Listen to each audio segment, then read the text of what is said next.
doubly auspicious day, right? It's also the appearance of Lord Jesus Christ, who Srila Bhaktisiddhanta Sarasvati Thakura commented was a Shaktivesh avatar. And he made an interesting correlation between Krishna consciousness and Christianity, saying that the Lord Chaitanya's movement is an extension or a continuation of that movement, you could say, of Lord Jesus. A very interesting connection Srila Prabhupada makes. And then he goes on to elaborate how it's an expansion of that original intent, right? That especially the personalistic, the personal theistic concept, which is there within Christianity. Srila Bhaktisiddhanta saw it, Lord Chaitanya's movement, as a continuation of that, but of course more in depth.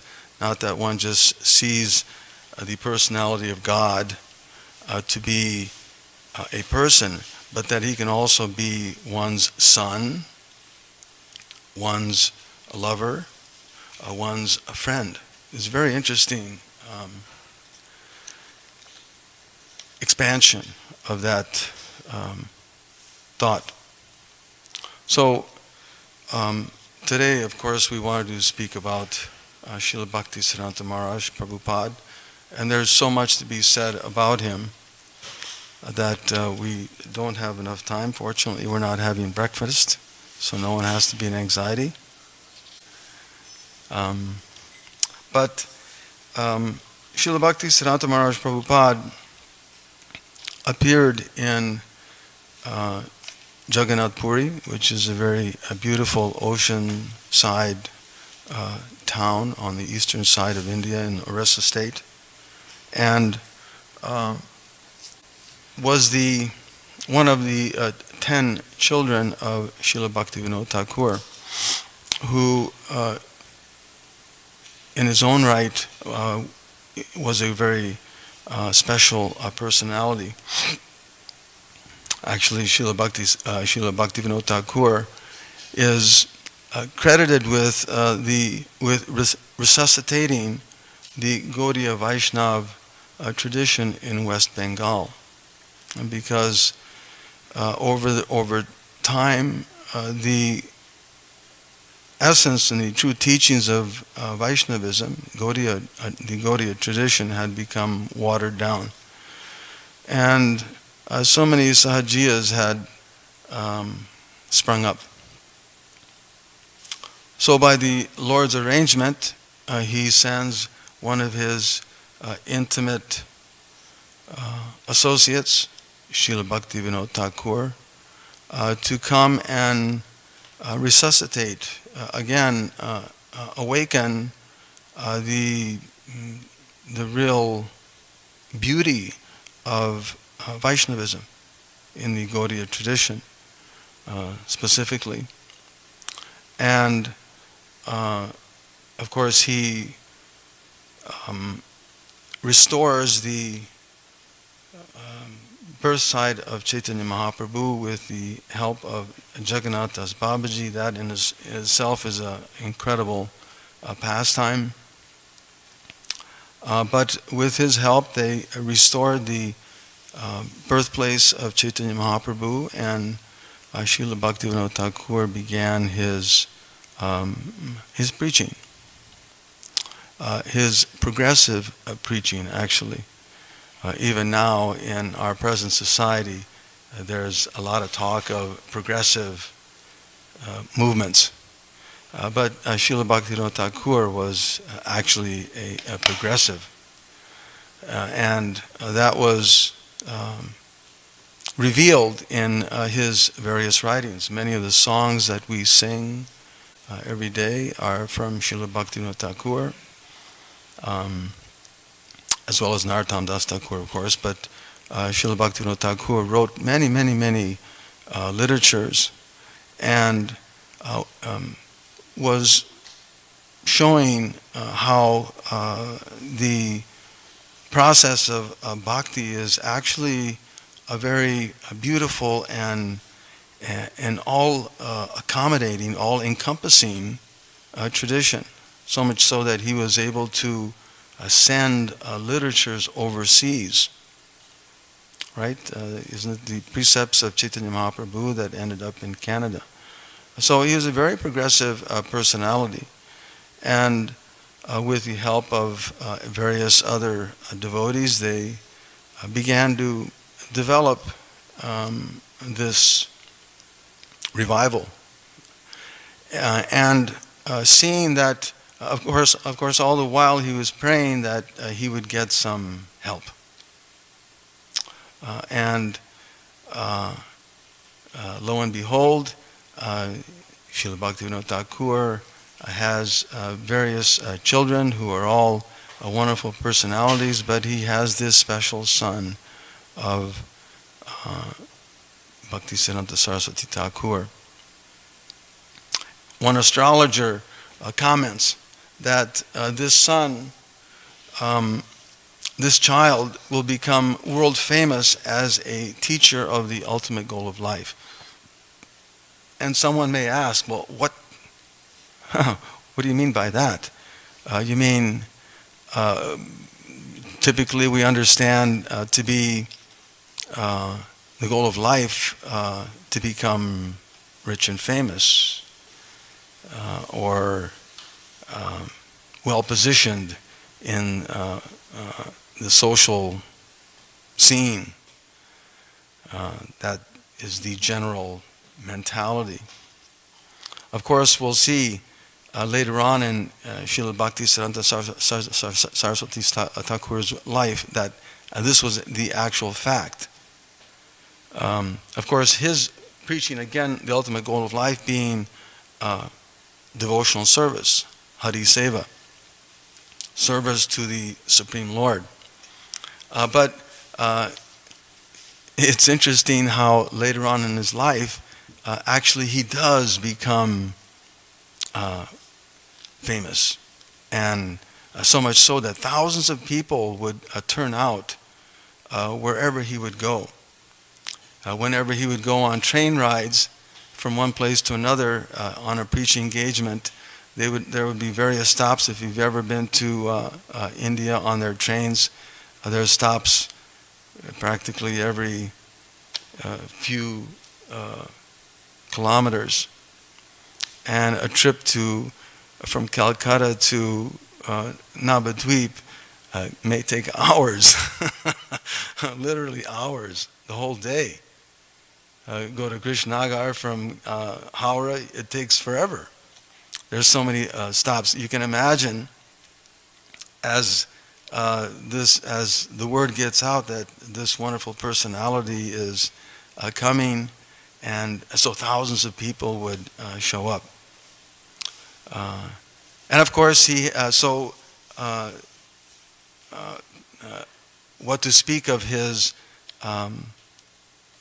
scholarship. Again, the general mentality in the material world is rich, famous, or intelligent. Srila Bhaktisiddhanta, of course, was a genius in mathematics and astrology.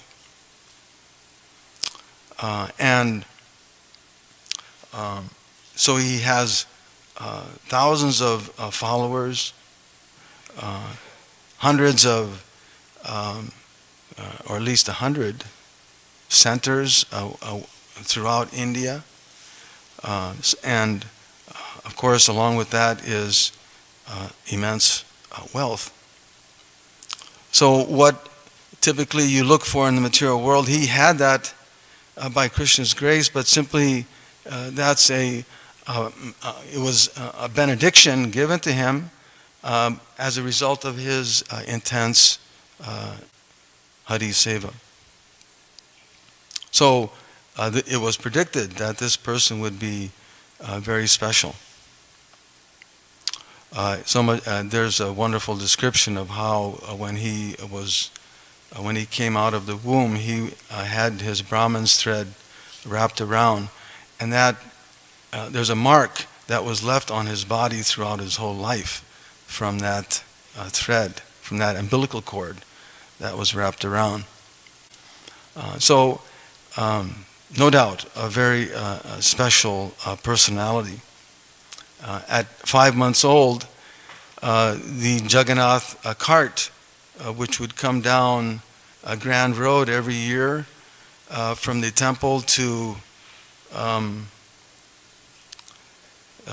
Gundicha, stopped at in front of his Bhaktivinoda Thakur's residence there on Grand Road, and it stayed there for some days. It wouldn't move for some reason. What was his mother's name? Bhavatarini, I think it was. Bhagavati, that's what it was. It was Bhagavati. Took the opportunity to bring the child out and have darshan of Jagannath, and placed the child at the feet of Jagannath, and his garland fell down onto the child. And Srila Bhaktivinoda Thakur noted at that time, yes, this is a very special personality.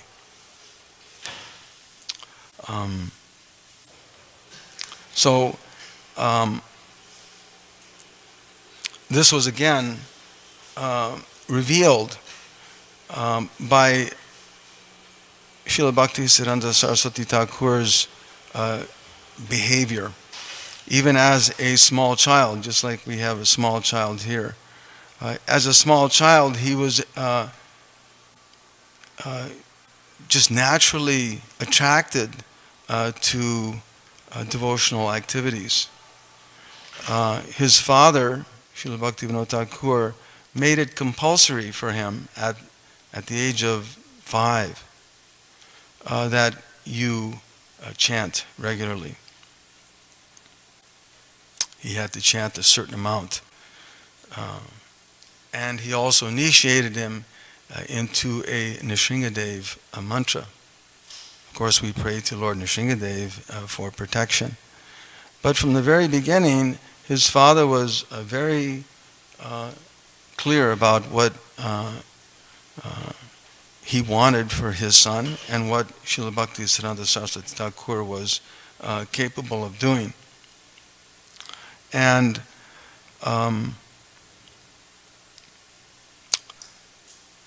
in that same year, the Thakur was building the Bhakti Bhavan, which is his residence in Calcutta, in the Calcutta area. And in the course of the excavation, a deity of Kurma, the tortoise, was revealed, and which is very significant. The Kurma deity is the deity of Adbhuta Rasa, or the mellow which increases all other mellows, which complements all other mellows, and which is quite interesting. And that mellow of Adbhuta Ras is best exemplified in the Chaitanya Charitamrita, as described, in the form of Chaitanya Mahaprabhu. Whenever Chaitanya Mahaprabhu would exhibit all of the different mellows of devotional service, he would manifest this kurma form. Because this kurma form, it makes all other mellows even more wonderful.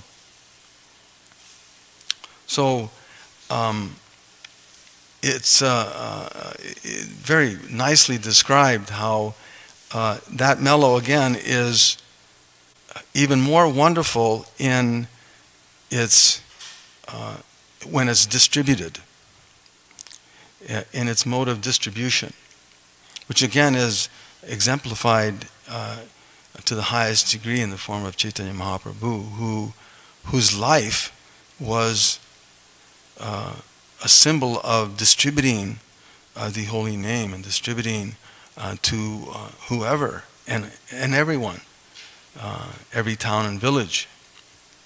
So it's noteworthy to understand that, because Srila Bhaktisiddhanta's life was also molded in that direction. There's a very nice description given in the 12th canto. There's a very beautiful verse that describes this rasa. When the Supreme Personality of Godhead appeared as Lord Kurma, a tortoise, his back was scratched by the sharp-edged stones lying on massive whirling Mount Mandara, and this scratching made the Lord sleepy. May you all be protected by the winds caused by the Lord's breathing in this sleepy condition. Ever since that time, even up to the present day, the ocean tides have imitated the Lord's inhalation and exhalation by piously coming in and going out. Purport. At times we alleviate an itching sensation by blowing upon it. Similarly, Srila Bhaktisiddhanta Sarasvati Thakura explains, the breathing of the Supreme Personality of Godhead can alleviate the itching sensation of the material senses of conditioned souls engaged in sense gratification. Thus, by meditating on the windy breath of Lord Kurma, the tortoise incarnation, all categories of conditioned souls can be relieved of the deficiencies of material existence and come to the liberated spiritual platform. One must simply allow the pastimes of Lord Kurma to blow within one's heart like a favorable breeze. Then one will surely find spiritual peace. So, clearly he was not just an ordinary child. Even at this age, he knew, he could recite, he knew by memory all of the verses of Bhagavad Gita. And then he began to compose Sanskrit verses. His memory and his comprehension were extraordinary.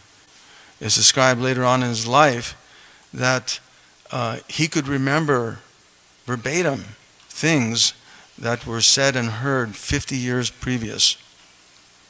Just by hearing, we've heard this word Shrutidara, he could hear something once and he could remember it.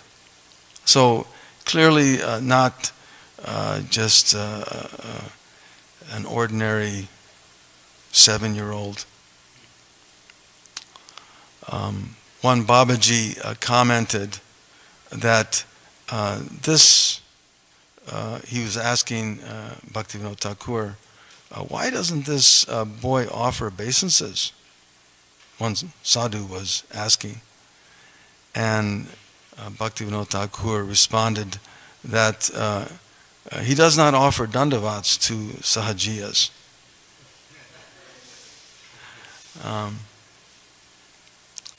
So, of course, we know sahajiyas are imitators. They're imitation bhaktas or imitation sadhus. So, Srila Bhaktisiddhanta would not offer his obeisances to such persons, even as a small child. It was perceived.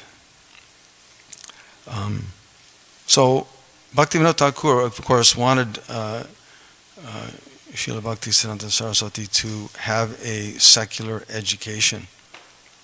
He wanted him to be taught in Western philosophy, Western thought, for the purpose of being able to give Chaitanya Mahaprabhu's message in a manner which would the West could accept.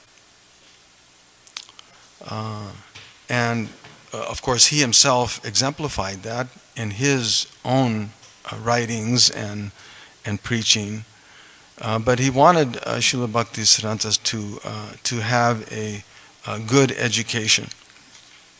So he was very careful about his studies. At the age of 18, he entered into a Sanskrit college. And it's also the time when he began to observe Chaturmasya, which is that period from July, August, September, October, that 4-month period of the rainy season in which typically one performs austerities for various reasons. Sometimes material reasons even. There are certain benefits that one can obtain by following certain principles of Chaturmasya. You can get this benefit, that benefit. Of course, his purpose was to develop his bhakti. And he would sometimes perform Chaturmasya in such a austere manner that he would become emaciated. And the Thakur would become alarmed that you need to calm down a little bit or come back to some sort of, what's lack of a better word, back to earth a little. Because he would be so strict in his practices. Of course, during the Chaturmasya period, one is already, the basic practices are very austere. No cutting of the nails or the hairs, and eating once a day just some boiled rice or boiled vegetable, and you're sitting down, you bend over, not eating with the hands even. You're bending down and you're eating from the plate, and as much as you take from that bite or that time forward, and that's it for the day. You come back up, you're finished. No more. So, at 18, he began to, and he followed it throughout his life. So at this age, he's in college, he's following Chaturmasya, and he's accompanying Srila Bhaktivinoda in his preaching, because Srila Bhaktivinoda Thakur was quite active. And he would go on various engagements to different institutes, to various secular and non-secular venues. And at this time also he became familiar with printing, because Srila Bhaktivinoda Thakur was printing various literatures. So Srila Bhaktisiddhanta was taking note of all of the various activities, the example and activities again of Srila Bhaktivinoda Thakur, even down to the printing press. He was also, again, still pursuing Jyotish. He was still studying this to some degree, although not as much. As a matter of fact, there was one incident. He had slowly withdrawn from his study of astrology, but there was one scholar, a famous pundit, who came to the college and was giving his a dissertation in astrology, And in the course of it, Srila Bhaktisiddhanta was asked to comment. So Srila Bhaktisiddhanta stood up and he began to comment on what this professor, this very learned man, had presented. And he was so powerful in his presentation that the scholar, he involuntarily passed urine and stool on the spot. He was just so taken back by Srila Bhaktisiddhanta's presentation. It was so powerful.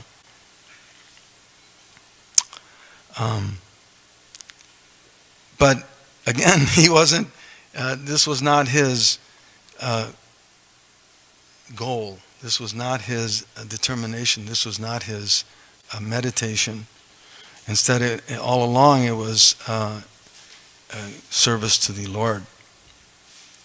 And then finally, it got to a point where there were some disagreements between himself and the principal. There were some calculations which he did not agree with that was given by the principal of the school. So he decided, I'm going to quit. And he left, which was unheard of at that time in the 1860s. It's unheard of for someone to leave the university. It was considered taboo, not a very good thing. But on this pretense, it was a pretense, because actually his mood was that, and he commented later on, that had I stayed in school, then I would have been browbeaten to take up family life. So for this reason, he acted as he did. If I would act as a fool, then people would think that I'm good for nothing. So on the pretense of some disagreement with his teachers, he left school. His real intent was to pursue his spiritual study and his helping of Srila Bhaktivinoda Thakur. So he would travel regularly with Bhaktivinoda Thakur, and he would assist him in his various preaching activities for a number of years, but all the while at home. Then at the age of 25, as described, he met his eternal master, Srila Gaur Kishore Das Babaji Maharaj. When he met him at the time, the Babaji was wearing some tiger skin hat, which was, you can imagine, some little Babaji sadhu. He's sitting there. He would wear clothes that he got from dead people, or he would be naked. And he would eat raw, his diet was raw rice or unedible foods for most people. And he meets this sadhu and completely surrenders to him, the sadhu with a little tiger skin hat. So he, at that time, took him as his spiritual master, as his spiritual father.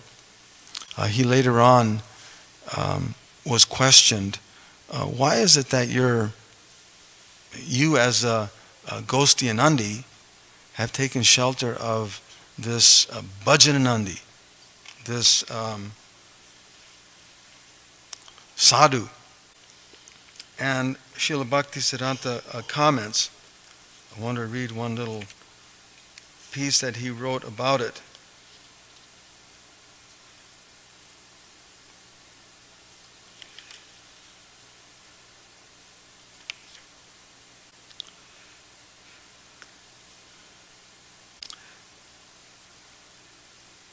some years later, a gentleman attracted to the teachings of Sarasvati Thakura accompanied him on a preaching tour in West Bengal and asked him that as a Ghostianandi, your whole way of life and outlook is quite different from that of your Guru Maharaj, who was a peaceful Bhajananandi. Srila Saraswati Thakura comments, he gives a wonderful example. There's no disparity between my purpose and his intent. There's no disparity there. Indicating the clanking and whirring of the boat's engine, he explained that the moving parts were dependent on the battery, which, although small, silent, unmoving, and unseen, was a source of power for the whole operation. Similarly, he continued, my Guru Maharaj was sitting and chanting and didn't mix with the public, but he is the battery for all my activities. Without him, I am nothing. He later on points out that there were three instructions that he received from his spiritual master. One was to never accept disciples, and to never associate with. The second was never to associate with anyone, and the third one was never go to hell or Calcutta.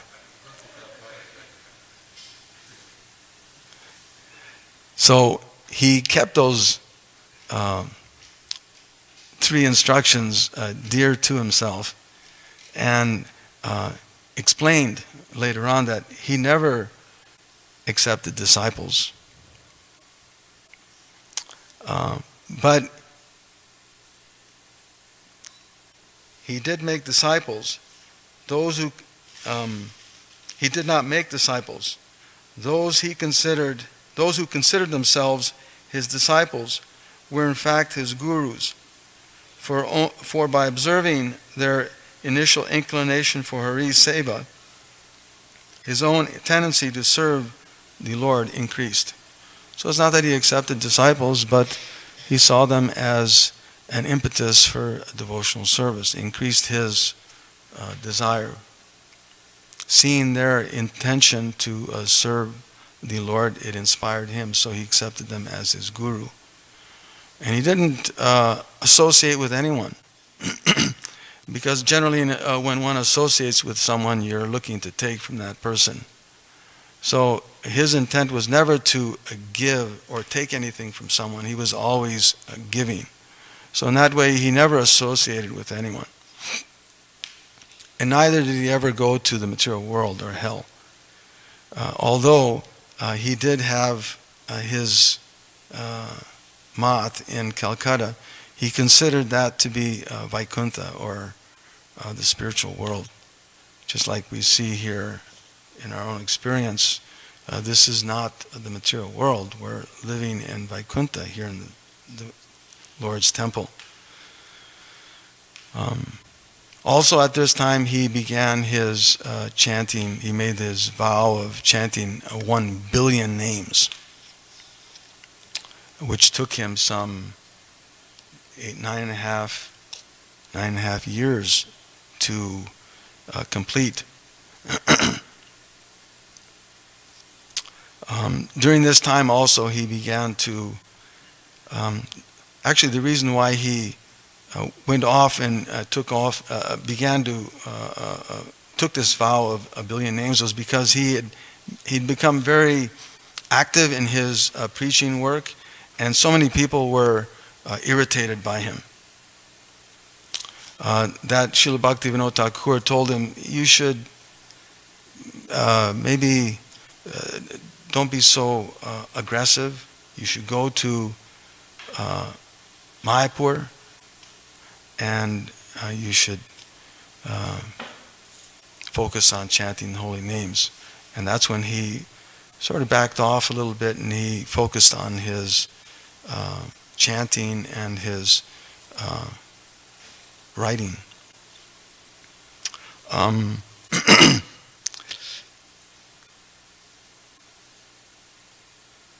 shortly after that, Srila Bhaktivinoda Thakur and Srila Gorkishore Das Babaji Maharaj left this world. And he was quite, that was in 1914 or 15, he was quite saddened and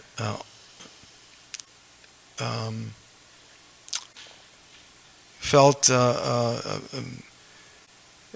that due to all the opposition that's there, my guru has left, my father has left, so he was feeling some sort of melancholy that we don't, I think I should just simply not go out and do my work. But then he had one dream, and in that dream Lord Chaitanya appeared, Lord Nityananda appeared, the six Goswamis appeared, so many great souls appeared in that dream. And they said for him to continue with your work, because we are here ready to help you. So the next morning he was again sort of renewed in his determination and vigor to preach. And shortly after that he then took a sannyas. That was at the age of 44, when he began to preach very vigorously and began to establish various temples throughout India. Along with his preaching work, he developed many innovative ways to preach with exhibits, with dioramas, and again exemplifying his progressive mood, mentality. His dress, would wear a long coat with shoes, a turban, sometimes a hat. He would travel around in a motorized vehicle. He would open women's ashrams. Very different, very unique, and very progressive in his work. But the caste brahmanas, of course, were very opposed to this. They made various plans to stop his preaching and even threats upon his life. But he persisted, and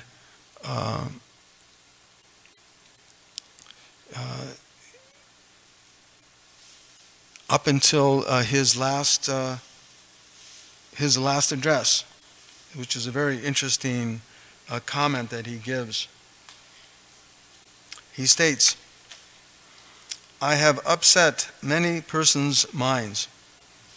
Many might have considered me their enemy, because I was obliged to speak the plain truth of service and devotion toward the Absolute Godhead.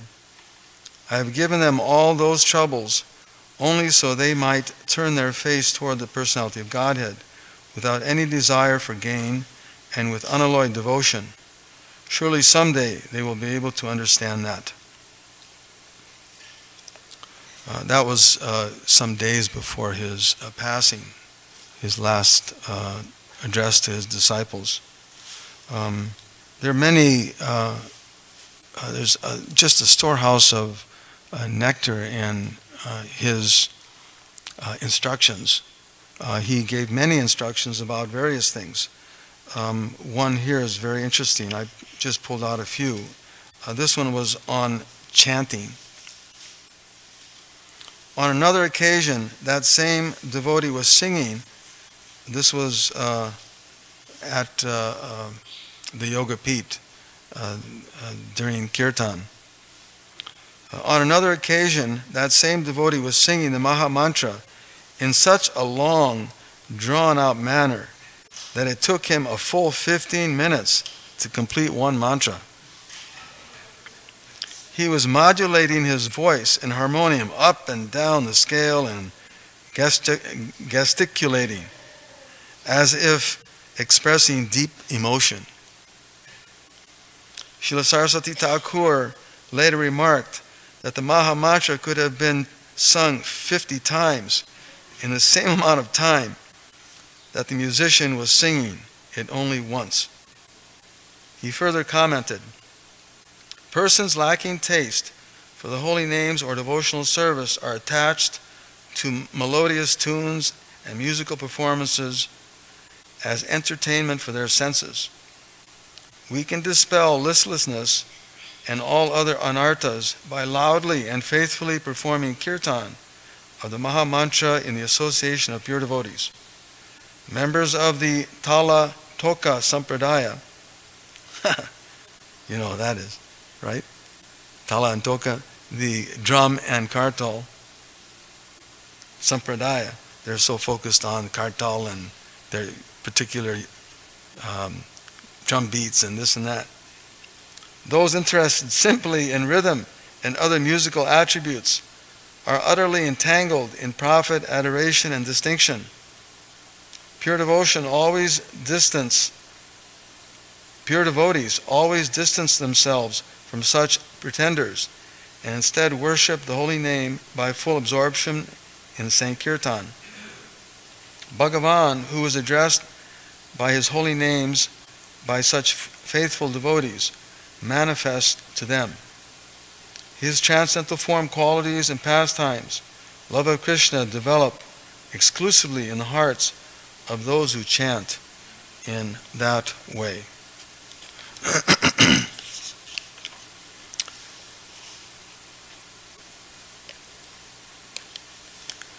There's also some interesting comment that he makes about collection.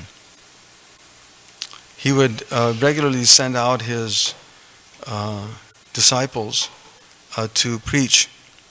And if someone brought even one farthing, he was appreciated. And sometimes, of course, in the course of preaching, a disciple may say something, and Srila Bhaktisiddhanta may not know about it, or he would tolerate it, sort of stretching the truth. Srila Prabhupada gives this account.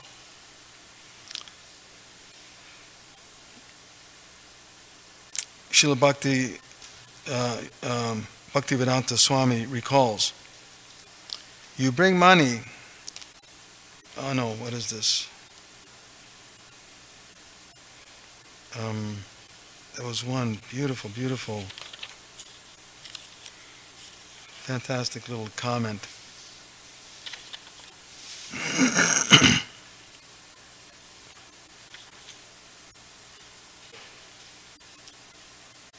Well, you may know the story, that Srila Prabhupada went out with his godbrothers, and they went collecting, and one devotee, they went to some well-to-do person, and his line was that my spiritual master has lived in the woods for 12 years on tulsi leaves. And when Prabhupada heard this, he just couldn't stop laughing. That sometimes in the course of preaching, you have to stretch the truth a little bit to get some conditioned soul to contribute. Prabhupada was commenting that Srila Bhaktisiddhanta was tolerant. That sometimes those things are said. Prabhupada commented,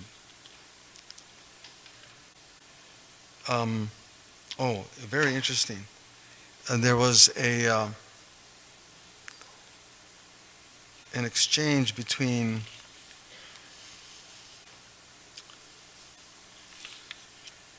Srila Bhaktisiddhanta and some other persons, and they were sort of critical. Why is it that whenever you get money, you spend it right away? We collected it for this thing and that thing, but you spent it on something different. So they were questioning. And in one case, there was some flood in some Midnapur or someplace, some flood-prone area. And Srila Bhaktisiddhanta was instructing his students that they should set up exhibits. And the question was, why are you spending money on on exhibits when there's a flood? People are suffering from flood. And Srila Bhaktisiddhanta, his response was that the greater flood is this bhavasagara, this ocean of material life. It's a greater flood than this place may have a flood over here, or there may be a famine over here and there's lack of food. And his comment was that the lack of Krishna Katha which is the real food, is more important than even giving food to some starving, some unfortunate people. Again, his angle was always that it's the lack of Krishna consciousness that we're suffering in this material world, and you can do these temporary patch arrangements, give food or shelter or this thing or that thing, make a school, save some trees, but all of this is temporary, and that was his constant emphasis.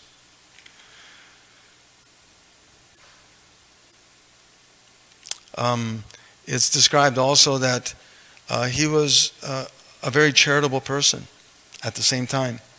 Whenever he would go to temples, he would always give something to some beggar in the front who may have been asking for something. But he would take the opportunity to preach to them. Not that we just give and walk away. No, the idea was to give, and then you immediately it opens the door to preach and engage in some Krishna Katha. So I don't know how much longer you want to go, but there was one other really incredible nectar piece that I had pointed out here, but I can't seem to find it right now. Anyway, well, are there any questions or comments?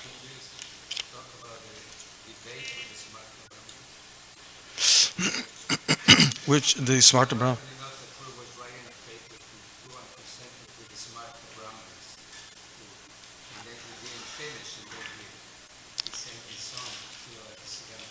Yeah, I remember reading that, but I don't have that. Do you remember that? You want to make note of that? Or? I did remember reading that, but I don't remember exactly how that developed. He was, of course, the Brahmanas were thinking that he was going to support their smarta positions. That was their idea, that Srila Bhaktisiddhanta is going to speak in support of the smarta Brahmanas, but instead he turned it around and completely smashed their idea. I do recall that.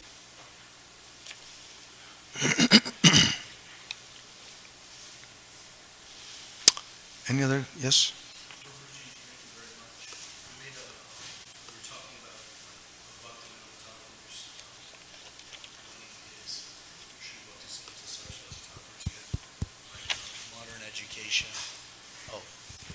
And we understand that Bhaktivinoda Thakur himself was very educated and did very well in school, and he was a judge, very powerful professional credentials. But also Bhaktivinoda Thakur writes in one of his songs that Jara Vidya Jao Maya Bhaibab Tomana Bhajane Bade, that by Western education I become less than a dog. So what is the understanding? I mean, with the aim of spreading Krishna consciousness, we can use Western teachings.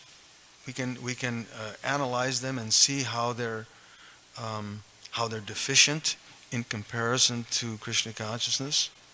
He actually does that. Srila Bhaktisiddhanta does that. There's a very nice section here where he talks about Christianity at great length. And he points out, he gives some 8 or 10 points where Christianity falls short in terms of the morality and a devotion that we find in Bhakti Yoga. So, to whatever degree we can use Western technology or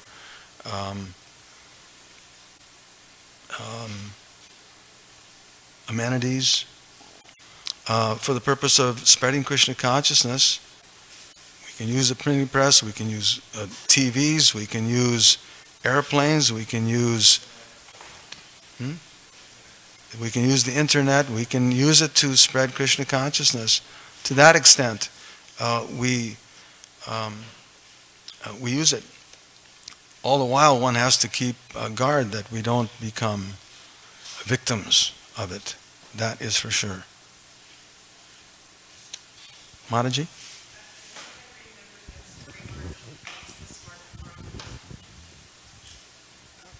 I think I remember the story where he defeats the Smarta Brahmanas.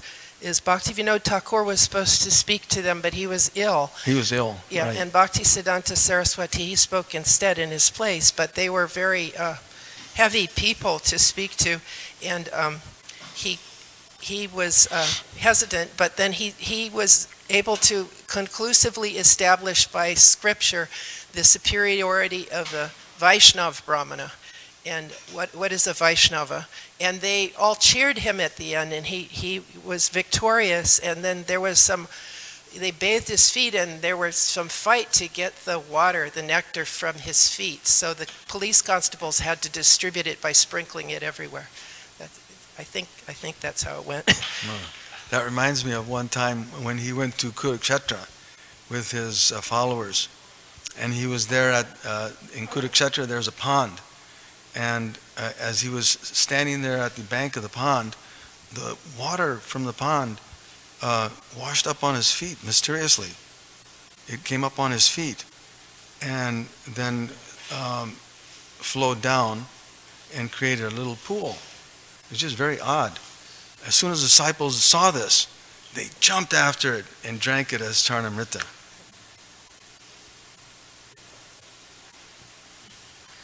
Satchidananda Prabhu.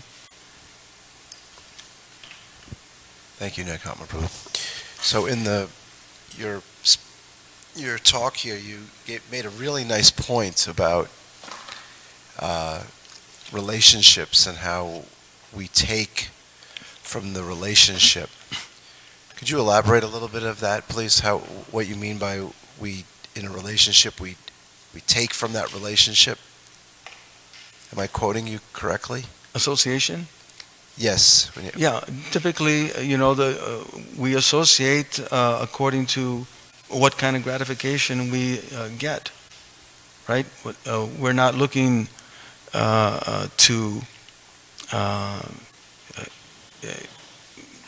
typically we're not looking to give, we're looking to take from a relationship. So when this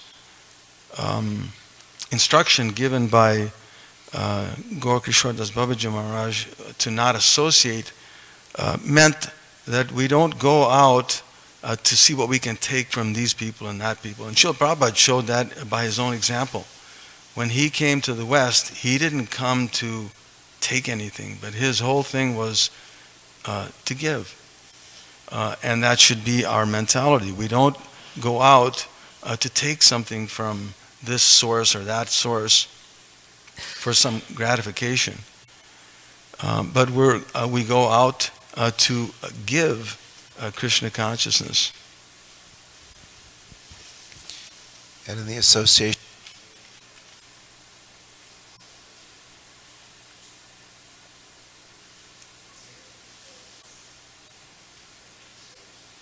I'm sorry, I didn't hear that. I'm sorry, I didn't hear.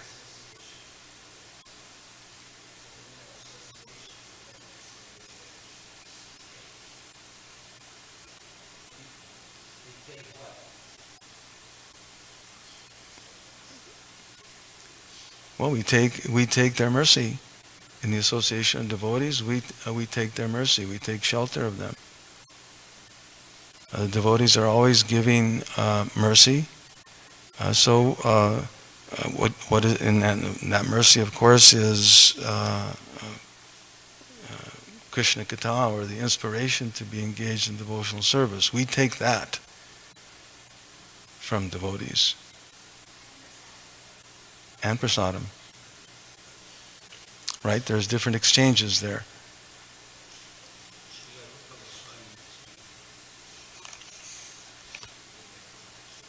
Yeah. Dadati pratigrinati guyam akyati prachati bhunkte bhojayate chaiva sadvidam pratilakshanam. There are different things that we get from the association.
A lot of intelligence, very mature.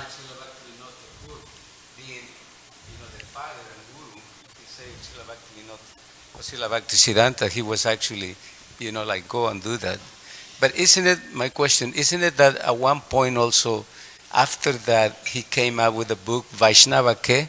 Like, he came to one realization, Srila Bhaktisiddhanta, saying that, what kind of Vaishnava are you? Preaching to his own mind. For cheap adoration. Tumikishe Vaishnava. Yeah. So, but bringing the other point is that, so what do we do? Of course, Srila Prabhupada brings that together from both of them, and we follow Srila Prabhupada in that regards.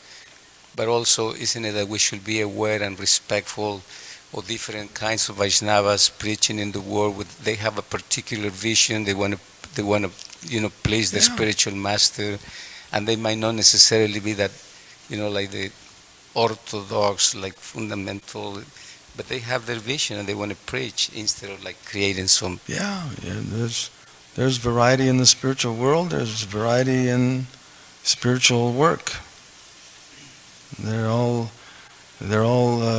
directed towards serving Krishna, and we should be careful not to interrupt their devotional work. Our business is not to interfere or interrupt someone else's service to Krishna. That's proper Vaishnava association. At the same time, the spiritual master has to draw a line. Okay, this is what you need to do, and this is how you should do it. So one has to also keep that in the mind. There's Siksha and there's Diksha Guru, and we take their advice so that we can stay on that path. But yeah, we should recognize that there are different styles and different approaches to serving Krishna, and the end is the same.